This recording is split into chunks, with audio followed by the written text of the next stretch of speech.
Welcome to On the Clock with Krysten Peek. I'm Krysten Peek, NBA draft analyst for Yahoo Sports. We'll be coming to you each week between the NBA draft lottery and the NBA draft itself with everything you need to know. We're about 2-ish weeks out, where it's getting closer. Today, we're joined by one of my favorite people. He's a road warrior like myself, Adam Finkelstein. Thank you for joining us. Oh, thanks for having me. No, when I tell you, like, you do a little bit of everything. Sorry, I didn't even tell anyone what you do. You do a little bit of everything. Need the bio. Skip the bio. Nobody cares. Yeah. No, you do. You do so much for 247 Sports and for CBS HQ. You're on air, you're writing, you're in the gym. One of my favorite things about you, Adam, is like your scouting notes at events. Like, you have the tiniest handwriting I've ever seen. Only in pencil too. This is mechanical pencil. This is true. Will you ever change? Will you ever upgrade to like an iPad and type things out? Like, no. Old school. Yeah. So 20-second backstory. I went to get my master's in education. I thought I was going to be a teacher. It was 10 weeks to get your degree, like your master's degree, and 12 weeks to get certified to teach. And after 10 weeks, I was like, I'm out. And they're like, what do you mean? You have 2 weeks left before you can be a teacher. I was like, no, I'm never teaching. Like, I'm out. And I left and I've never taught. But the one thing I took from that experience was like the efficiency of those mechanical pencils. That was the only thing I got out of those 10 weeks. But it's stuck with me for the last 20 years. So do you know what? Before we started this podcast, you were going to say you were going to shout out my mom, but I'm going to do it you're instead. Blowing up my spot. Well, listen, but because you and my mom are the only, she also is a teacher. You two are the only people that I know that still use mechanical pencils. I think Lydia and I would like really get along. I'm sure you would. Yeah, I think so. So Lydia, if you're listening, have some updates. All right. Well, it's draft season. My favorite time of the year. A couple weeks ago, we did a deep dive on Victor Wembanyama, who, by the way, is still playing over in France. His team made it to the finals. He led them there, which is unheard of for a number one pick. And then last week, I talked to Fran Fischella, who I know you know, and we broke down the difference between Scoot Henderson and Brandon Miller. And this week, we are going to talk about two of my favorite players in this draft class, Amen and Ausar Thompson. And they're not just two of my favorite players because they're identical twins, and I'm an identical twin, but I love their game, I love their upside, and I love what they could potentially bring to the NBA. Adam, can you tell them apart? Oh, man. No. I can't. Like, I try. I found myself staring at the combine because I'm like, that's Amen, right? And I'm like, well, no, Amen cut his hair. Amen cut his hair. So it used to be, Ausar told me this. Ausar told me, like, by the way, for those that have never seen an Overtime Elite game or know who we're talking about, Amen and Ausar are like, you hear identical twins and you're like, oh, okay, but this person looks a little different. Their hair is a little bit longer. Their face is different.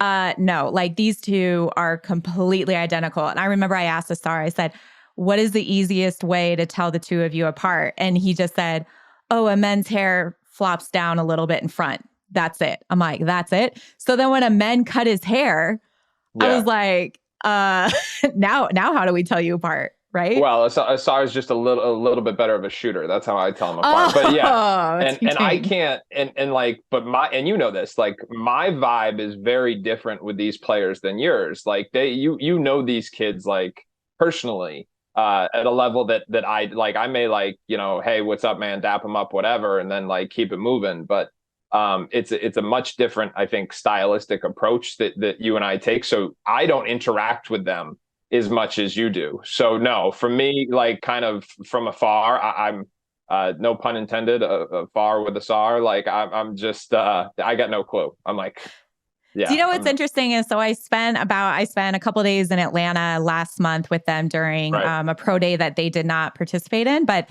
afterwards I sat with them and we had a long, lengthy conversation. And I remember when we started, in my head, I knew Amen just got a haircut. He just got a haircut.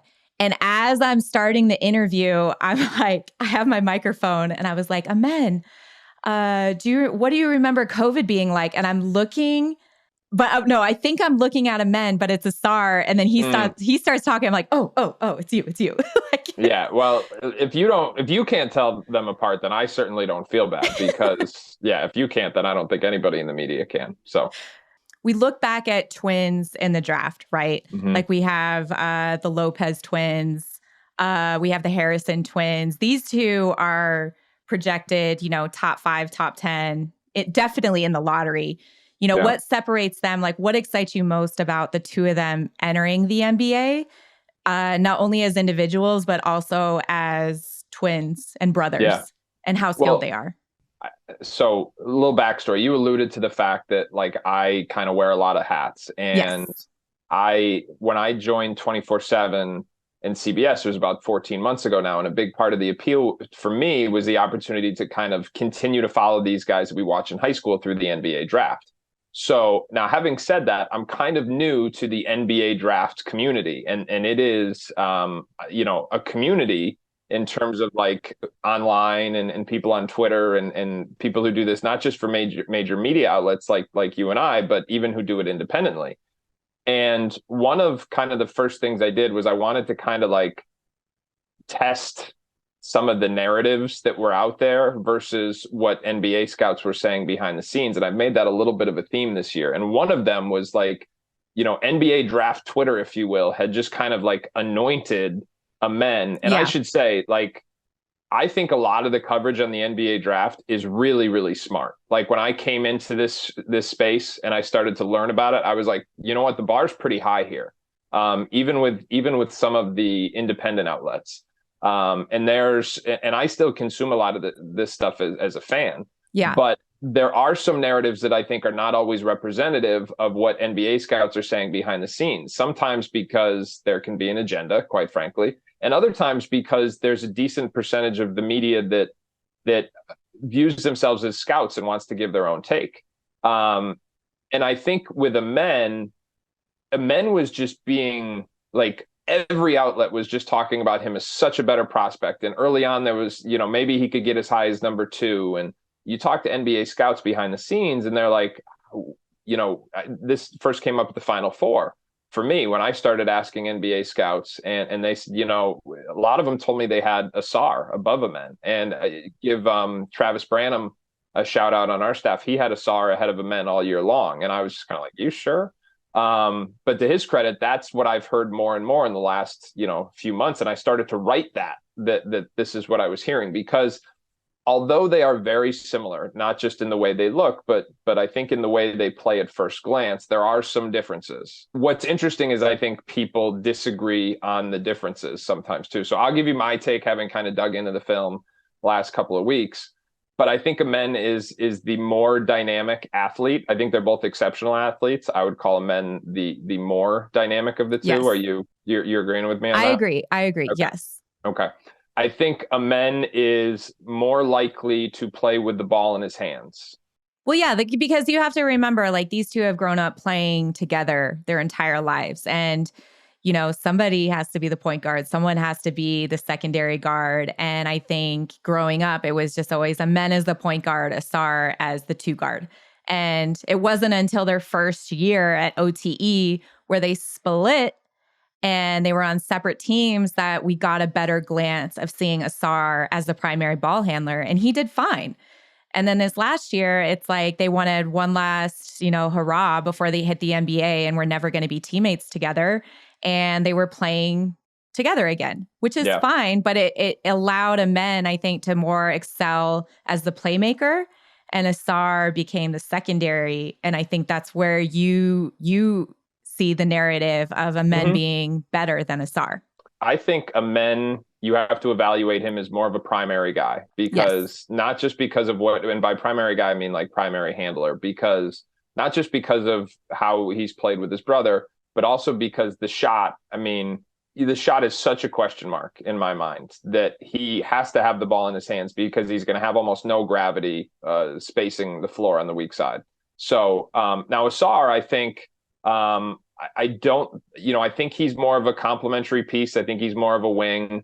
It's also interesting that not only are they identical, but they measured out nearly identical in Right. terms of their height and wingspan. I think Well, yeah, Ausar's but like 4 Ausar, pounds heavier, yeah, right? I think it's so funny because even as twins, like I know this being a twin myself, but like Right. that competitive spirit, like even when you talk to them, you know, Asar is like, oh, I hit the weight room. I'm 6 pounds heavier than you. And Amen's like, oh, I'm slimming out. And he's like, no, I'm ready. I'm ready for the NBA competition. That's why I'm putting weight on. You know what I mean? So yes, he is, I think, 5 or 6 pounds heavier than Amen.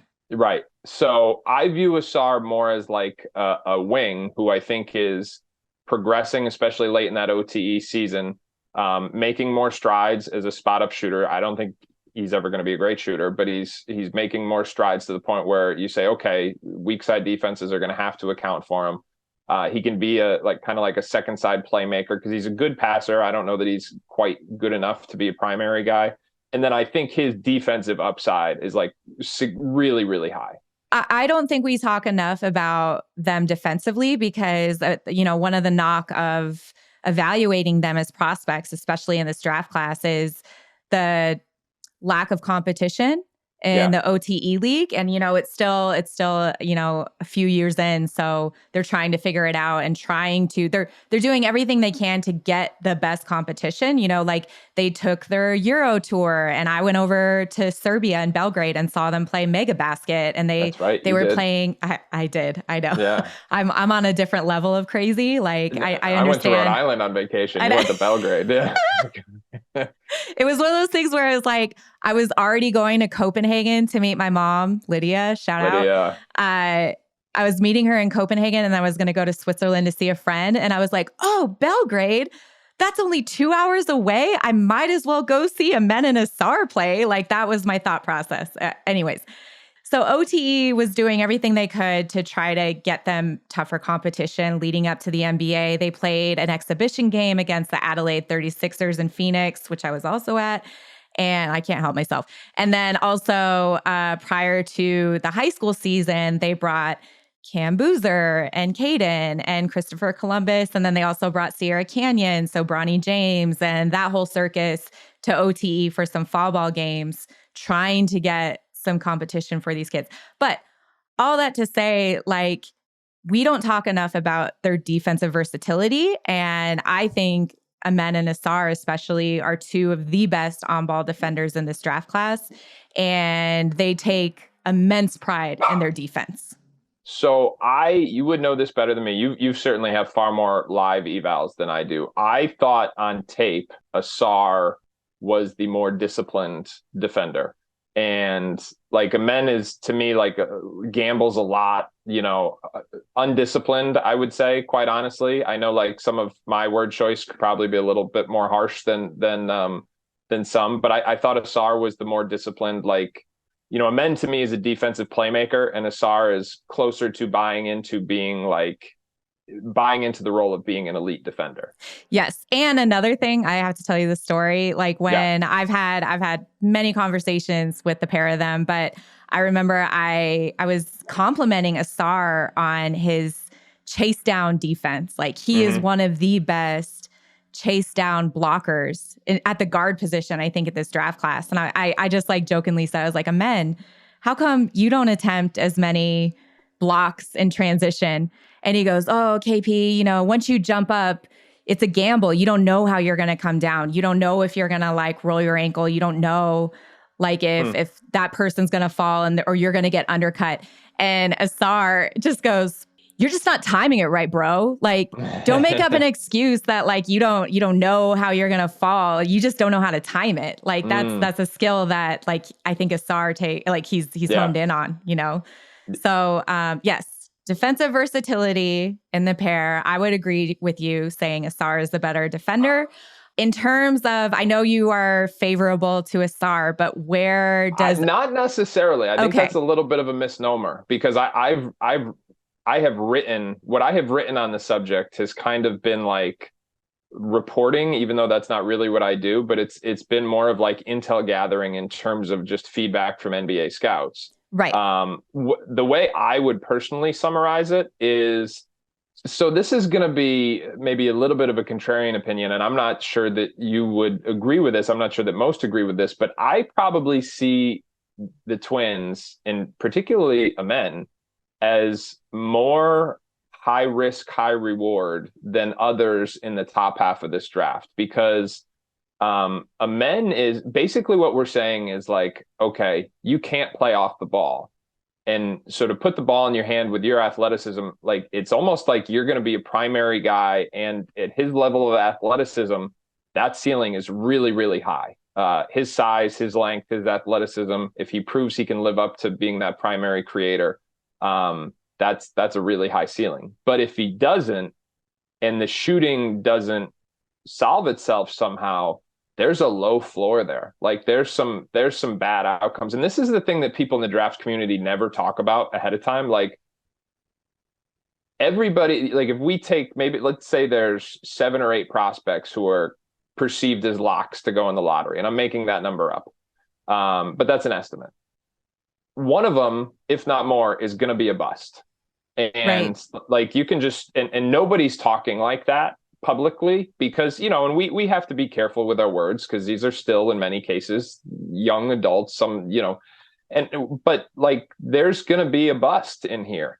It may not, and I don't mean necessarily with the Twins, but I mean in the prospects that we're talking about, that the draft community is talking about as surefire lottery guys, they're not all going to pan out. So if you start to think of it from that perspective of like, okay, if this player weren't to pan out, why would it be? And for men, it's not that, like it's like, okay, if he's not a primary guy and the shooting doesn't improve, can you put him on the floor? Like, so like that's why I said, like, there's a clear pathway to him being a legitimate NBA star in my mind, but there's also a pathway to this going bad. And I'm certainly hoping for it to go well and for him to live up to his potential. But I do think like the non-shooting is so glaring, particularly with the men, that if he can't be a primary guy, at the very least, he's gonna require a lot of creativity to figure out how he can impact the game, especially a playoff caliber game. Well, when I tell you, like the shooting is obviously for both of them, like the biggest negative to their game and the biggest question mark as to what they're going to be at the NBA level. I look at their work ethic. I've seen how much work they put into it. And there's 2 sides to that. It's like, okay, if they are gym rats and they've been working on it, why haven't we seen any improvement? What is going to change at the NBA level if it hasn't already changed or clicked right now? And I don't know if that's like the mental block of the stress of just making the NBA. And then once they find their home, they can take a deep breath and relax. I think we saw the same thing with LaMelo Ball, who, I mean, a lot of people don't remember, like he only shot 27% from 3-point range in the NBL for the Adelaide 36ers. Yep. And, or no, he was with the Illawarra Hawks. Sorry, getting my NBL teams mixed up. But but there were the same concerns, and he found ways to be impactful. And he was another guy that needs the ball in his hands to impact the game. And he was Rookie of the Year. So you can either look at Amen and Ausar and their shooting restrictions and look at LaMelo Ball and be like, oh no, but LaMelo had this. Or like you said, it could actually be a glaring issue and kind of limit them and their success and growth as NBA players. That's the nicer way to say it. Yes. Yeah. Yes. Okay. Well, obviously the 2 of them are not going to be drafted together. So let's kind of split them apart a little bit. For Amen, let's start with Amen. As the primary ball handler, we already alluded to that. The shooting is a room for development. In most mock drafts, he is going higher than Ausar. What do you see in his game? We talked about the question marks with the shooting, but what do you see in his game that could potentially make him that all-star caliber type player, and he can be impactful on a team, early in the lottery? So I think it's the overlap of size, length, athleticism, and highest level athleticism and playmaking. So you see some of the plays he's able to make, and there are signs of legitimate stardom. That's why I said, I don't know. What I would say about comparing the two is I think Amen has the higher ceiling. So it's not that I like Ausar more. I think Ausar has the higher floor. I think Amen has the higher ceiling. Like there's a pathway for Ausar to be like a very solid role player for a long time. Not to say he doesn't have star upside, but Amen, I think the star upside is pretty clear because there just are not a whole lot of players with his measurables, with his physical tools, who can play with the ball in their hands and have that instinct. Some of the passes that he's able to make, the overlap of the playmaking for himself and others with that length and athleticism is really, really rare. And that's the DNA that gives him star upside in the NBA.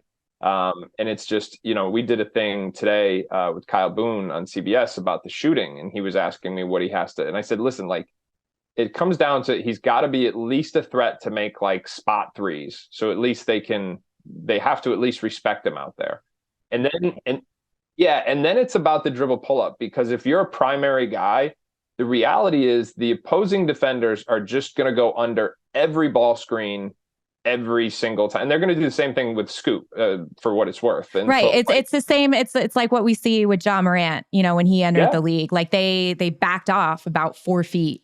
Right. And just daring him to shoot. Yes. Yeah. And from a coaching perspective, I think Amen is explosive enough where, like, when you watch Scoot do it, like, Scoot is very content to just take a pull up. It's going to be very interesting to watch the way Amen is coached wherever he shows up, because I'm curious to see if at some point they just make it a foot race, meaning like if the defender goes under, they say, all right, man, you've got an extra 4 feet of runway there. Right. Turn the corner. Yeah. Yeah. Like burst into that space and see if someone can contend with you going downhill. But I do think the dribble pull up is going to be a big part of his development as someone who projects as more of a primary guy. But really, I don't want to say it's all about the shooting, but I mean, a lot of it's about the shooting. And then it's about, all the nuances that go into being a primary playmaker, because if he can't shoot at a level respectable for an off-ball player in the NBA, he's got to be able to have the ball in his hands on a consistent basis. Do you have a comp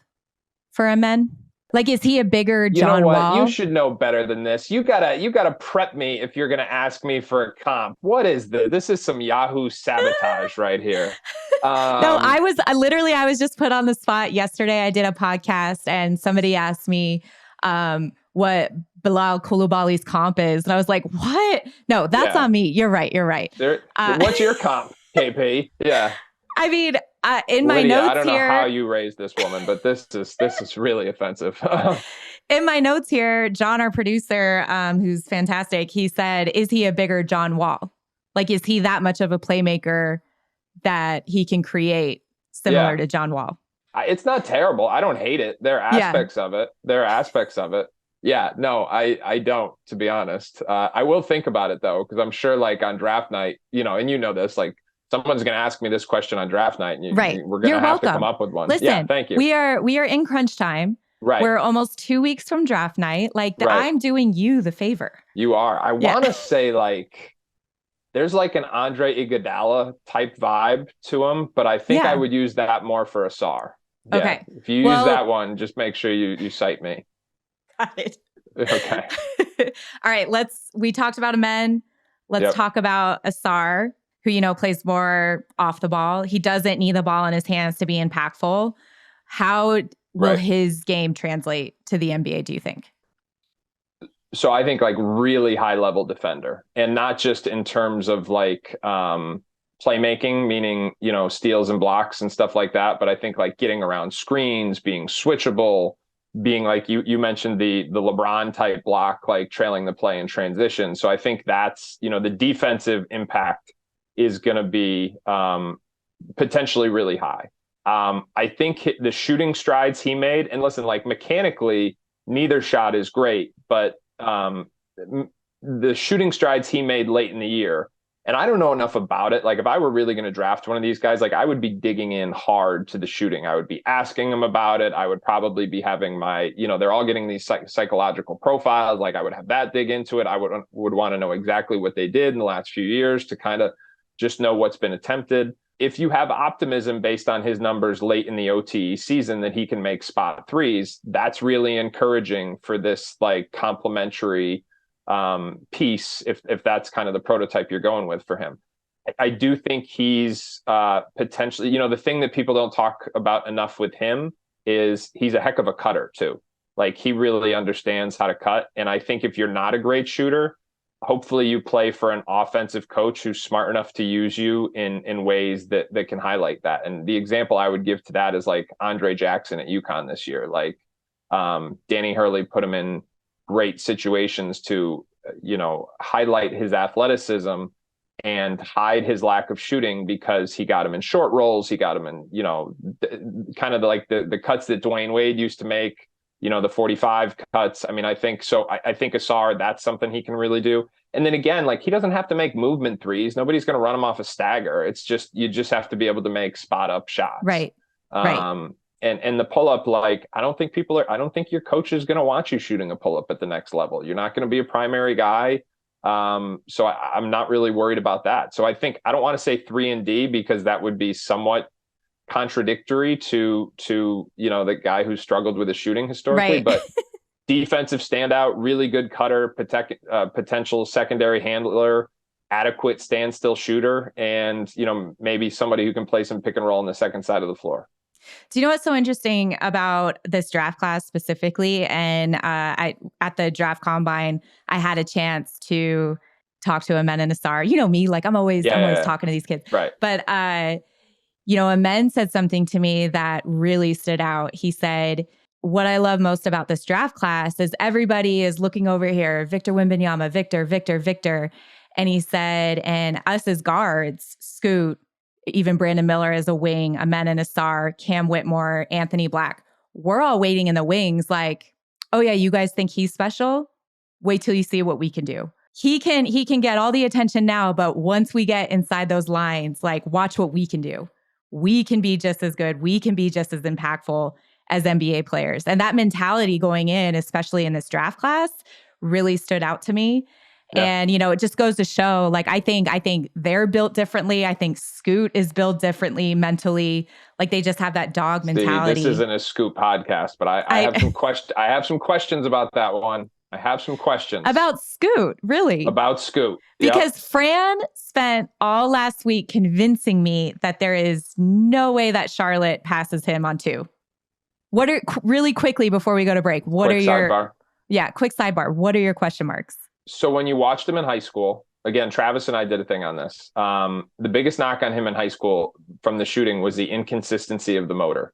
Like he was a gamer who, like, when he wanted to play, and this is, I'm paraphrasing Travis here. I didn't see him much. It was I was at ESPN in the time during COVID. We were shut down for like 18 months, couldn't go anywhere. The way Trav tells it is that, he was a gamer who would rise up for the big ones, but then he could disappear kind of in between the big ones. And that's not totally unlike what we saw this year, especially on the defensive end of the floor. I know you're going to defend the kid. Hold on, just give me 5 more seconds. Right, 5 more seconds. So the narrative of like this elite competitor, like I could show you 20 clips from this season where he just did not give a you-know-what about defense. Just said like, whatever. And there are nights, and I'm not even talking about him shutting it down like late, and I have no issue with that. I just think like there's a little, like the narrative that he is this elite competitor. I don't know. I'm not like, I get like, is he he's a gamer. I give you that. But is he an elite competitor on an everyday, every possession basis? I digress to the host. All right. Listen, the statement, I don't know if Scoot Henderson has a motor, is the last thing I expected. No, not that he doesn't have a motor. Well, just the fact that Travis said that was a concern. No, that's like that the it was last up and down. thing. You don't think that it was up and down? And he, for what it's worth, he actually said that the motor hasn't been an issue in Ignite. But I'm the one who's watching the tape, and I was like, this guy's not competing right now. I would compare him more so to, remember Anthony Edwards in high school? Yeah. Where it's not so much like, I would, yes, it's boredom. Mm-hmm. And I feel like Scoot experienced a little bit of that this year in the G League, and I don't see it being a problem in the NBA. But again, and everybody else is with you, including Travis. I'm just saying, like, and you know me, like I'm an ornery. This is why the kids don't want to talk to me. Like I'm the ornery guy who's like, I don't know. but like there's enough breadcrumbs where you're like, is that a pattern? And it's at least a question worth asking. Let me say that. That's fine. We're going to take a quick break and get back to Amen and Ausar. I had a chance to sit down and talk to both of them last month at OTE in Atlanta, and we're going to get some answers from them directly, and then we'll talk about it. We'll be right back.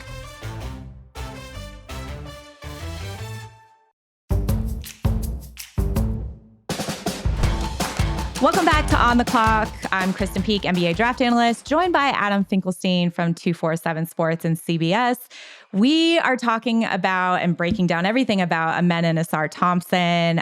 Before the break, I mentioned that I had a chance to go to Atlanta and sit down with them. So we're going to run through a few clips and you can hear from them directly. I love talking to Amen and Ausar, mainly because they are on an island of their own. You know, they're a pair of twins that, you know, they never participated in USA basketball. They didn't do a lot of AAU ball because of COVID. And then they didn't go the college route. Obviously, they play with Overtime Elite. So they don't have that same, you know, like friendship and brotherhood with the other players there. So their answers are always so interesting to me. All right. In this first clip, they're talking just what I just alluded to, the fact that they're outsiders, that they haven't played with anyone, and they're on an island of their own. And did you know this, Adam, that the only other player that they know in this draft is Taylor Hendricks and his twin brother, Tyler? Did you know that they played together? No. You know what? I knew, it's a funny story. Their first high school coach at Pinecrest came from Cushing Academy in Massachusetts, and he called me when they were freshmen.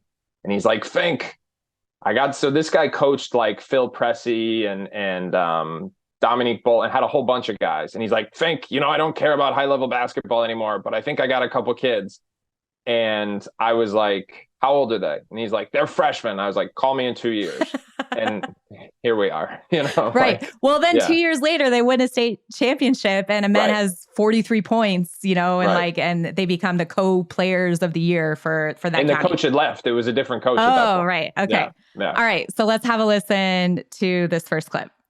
And you guys, I mean, going through this draft process, like we've talked about this before, like usually players are playing against each other, going to camps, going to USA basketball, playing an AAU ball together. And you guys didn't have that. You're kind of on an island of your own. Do you think that gives you an advantage heading into the league, knowing that these players in your draft class, they've never had to guard you. They don't know what type of player you are? I think it's kind of cool because, like, you know, all the players in the draft class are friends. They've been going to camps and everything, and it just feels like, you know, I feel like, you know, basketball can be friendly sometimes, but I feel like it's most fun when it's not. So just knowing that I can go into it like no really ties to any rookie, just go out there to kill everybody, that's like, I think that's fun to me. So I'm excited for that. Competing. Yeah. And not, I think, Amen, you said to me one time, you said, I already have enough friends. I don't need friends. I just want to compete. I don't need friends. I think I can just compete, not worry if, you know, a dude's mad at me after the game. I think that's fun. Same thing, Ausar? I totally agree. 100%. Like, and there's not even wrong with having friends. Like that's probably a cool experience too. Only people I know in this draft class, like, actually know me, Amen, and Taylor. And Taylor Hendricks. You guys played with him, right? Yeah, we're big three. And his brother, Tyler. And Tyler, yeah, twins. Yeah. The two twins. No, that was interesting. No, you did. So who spoke first? Amen was first. He's more of a talker, yes. So Amen talking, you know, saying, I don't need friends. It's more interesting when you don't have friends and you can just compete. I love that. Yeah. Like, I'm telling you, these two are built differently. Like, do you know when they told me a story and I wrote about this actually. No one is going to be more crushed when somebody in the top 10 doesn't make it than you. It'll be true. You will be up at night, like it'll be heartbreaking, and I'll be like, yeah, I knew it. You know, like when you said you're like there's always going to be a bust in the draft.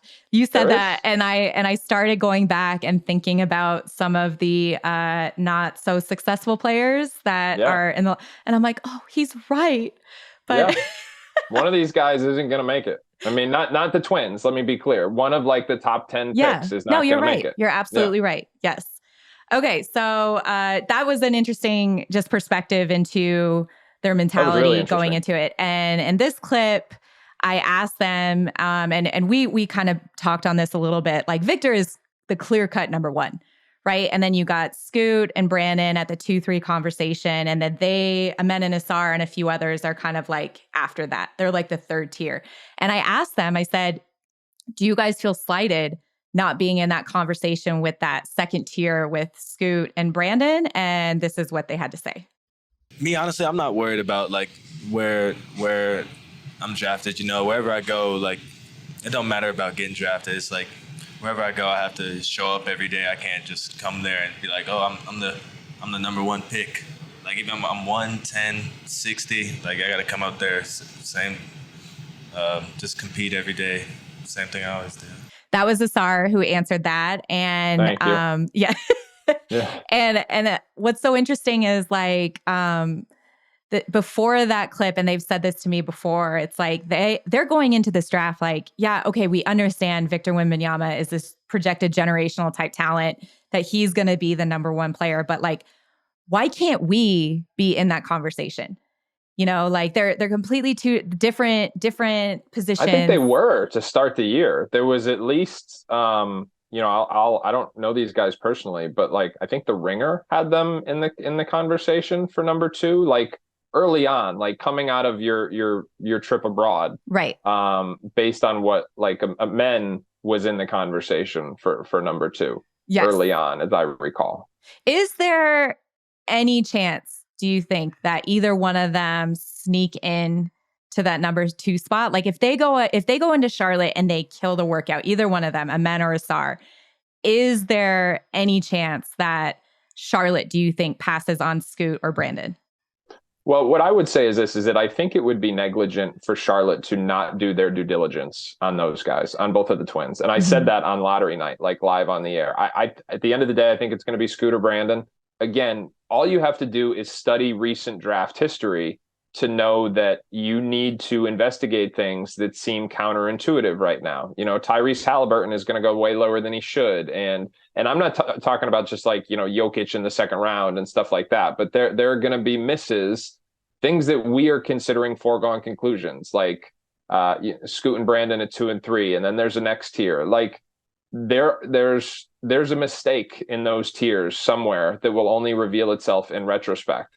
And the other thing that we know definitively is that the teams that make these mistakes, in fact, I wrote this yesterday, like here's one. What would Golden State be right now if they hadn't drafted Kuminga and Wiseman? Would the dynasty be going on if they'd nailed those 2 draft picks? Or I'll take it 1 year further than that, if they took LaMelo over James Wiseman. Yeah, that was exactly my point. And here was the whole premise of the story.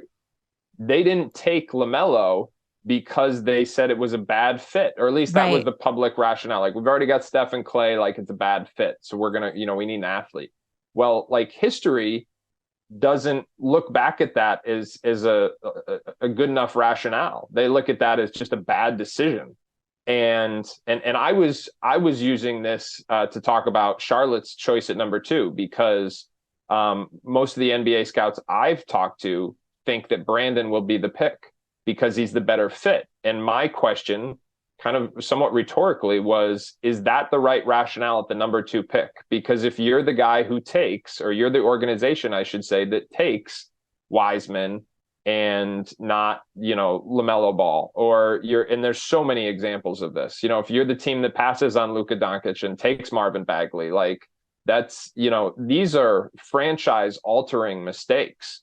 And that's what makes the draft so compelling, is that there's no way to know. I'm over here literally saying that I think there's a chance that Amen could be, the worst case scenario could be vastly beneath what people are projecting, and simultaneously saying, I think there's another scenario where he's a multi-year NBA All-Star. Like, that's a wide range of potential outcomes. And so I think those teams, it's incumbent upon them to use every resource at their disposal to dig in and try and figure it out. And like I said, ultimately what makes it so compelling is there's no way to know. Like, someone's still going to think Anthony Bennett's the right pick at number 1. So, but you have to, knowing how this will inevitably turn out to be different than it looks right now, you've got to investigate the Thompsons for sure. Right. All right. Last clip. This is probably my favorite. And this is Ausar who gives this answer. I just, asked them about their favorite players that they watched, and going into their rookie season, what is going to be that idols to rivals moment? Is it LeBron? Yeah, probably LeBron. But when we step on the court, LeBron's not my idol anymore. That's just... that's just the dude on the other team, number 6. Right, that's idols to rivals. That's what I'm saying. That's your moment. But you're saying that he was never my idol once we were on the court. When we get off the court, he was my idol again. We're on the court, I don't even know who he is. No, just playing. That's crazy. Yeah, when we get on the court, now I'm just gonna go. I feel like I'm gonna just play basketball, go at him. Just go at the team. Try to get the win. Amen, do you have an idols to rivals moment? Yeah, it would probably be LeBron. I feel like LeBron has always been my favorite player. I love that answer so much. Like you ask these players this question, or I do all the time, because I always want to hear, like, are you going to, everybody saw the Jabari Smith Jr. moment where he went up to LeBron and was like, hey, you played against my dad in your first game in the NBA. And now, and LeBron's like, oh, you make me feel old. So, but for Ausar to be like, he's such a competitor. He's like, no, when we get on the court, that's just number 6. Like, I love that so much. And I don't think I've never had that answered that way before, anytime I've asked that question. Turns out you did have a good comp in there too. That Shea one. Well, that's not bad. I like Shea better than John Wall. That's not bad. Thank you. See, I didn't even realize. I must have done my homework leading up to that interview, and I was like, oh yeah, Shea Gilgeous-Alexander. Yeah. A little bit. They've been just a little bit. Okay, before I let you go, Adam, this has been so great. What are the best possible fits for both of them? Like, if there was a dream scenario when we're looking at the different teams in the lottery, what is the best fit for Amen, do you think? So I actually think Portland's a pretty good fit because I think it's really important he be surrounded by shooting. And obviously with Dame and even Shaedon, who's going to be a big part of it, Simons, you've got shooting there. I think, the elephant in the room is, could he sneak up that high? And then, is Dame going to really be insistent on, trying to get some veteran help to help him win? So I think Portland's a decent fit. I think that Detroit's a bad fit. I think Detroit's a bad fit just because of the amount of kind of, Cade's not with Cade and Jaden. Yeah, those guys aren't great shooters. That the floor spacing becomes a big issue right away. So I think those would be the ones I'd say off the top of my head. What do you're the host here, but I'm in this. I hate this when I'm hosting. I was like, I have a better answer, but you're the guest. So what's your answer to that? I mean, question? In my mock, I have Amen going to Houston because I feel like there's going to be a play for James Harden.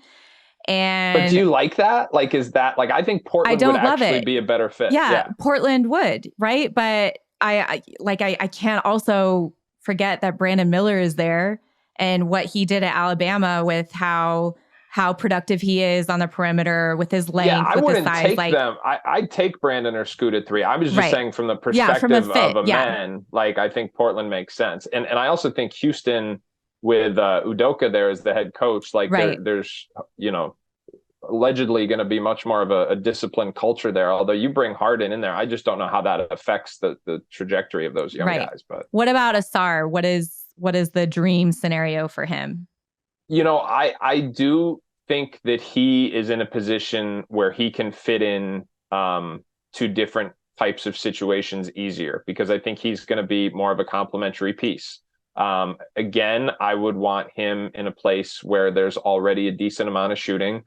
I'm trying, like, who's in that like 5 to 8 range? So it's Detroit, Orlando. I don't think he'll still be there at 9 to Utah. Washington is in there. So I like Washington and I like Utah because I think next to Brad Beal with the ownership group that apparently wants to win now in Washington. Indiana is the other team, but they already have. He fits in Indiana needs a 4, with Benedict Mather in there, but they have enough shooting. Right. And I think everybody would love to play with Tyrese Halliburton. So I do think that Ausar is one that can fit in some different places, but I think certainly he would fit nicely in Utah. I think he would fit nicely in Washington. And what was that other one we just said? Indiana. Yeah, in Indiana. I think those are the three like where it makes some sense. Yes. All right. Adam, I do not want to look, I know how busy this time of year is for you. I'm shocked that neither one of us are in the gym somewhere. I didn't go to Pangos. You didn't go to Pangos. Are you going to U19s? I am going to, yeah. So tonight, I'm on my way to the studio tonight. And then Thursday morning, first I'm going to St. Louis for Elite 100. Okay. Doing 3 days in St. Louis, going directly from St. Louis to Colorado, and then have to be back like Tuesday night to go back in the studio. So, yeah, if the bags under my eyes are dripping right now, it's going to be worse in a week. So listen, it's the road life. We are road warriors, honestly. And it's fun. It's fun. I like it. People say to me, they're like, aren't you exhausted? I was like, yes, but I'm having a lot of fun. Exactly. Yeah. There's nothing more than like seeing, my favorite part, and I've said this before, is I love seeing the young talent and getting excited. Like Darren Peterson at U16s, the tryouts, like he came alive, and then he had 22 points in their first game. We're getting off topic here, but for the FIBA Americas last night. And it's just seeing those jumps in their careers, you know, and that's what I get most excited about. But I'll see you in Colorado Springs.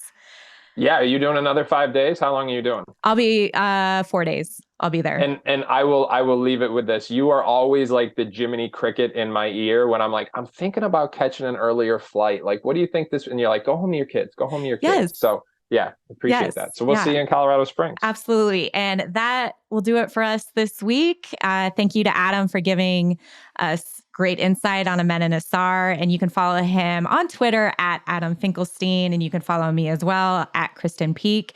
Thanks to John and Stone for working hard to make this podcast sound and look great. Jake and Dan will be back with a new episode of No Cap Room after Game 3 of the finals tomorrow night. And I'll be back with another episode of On the Clock next Wednesday. See you then. Thanks for listening.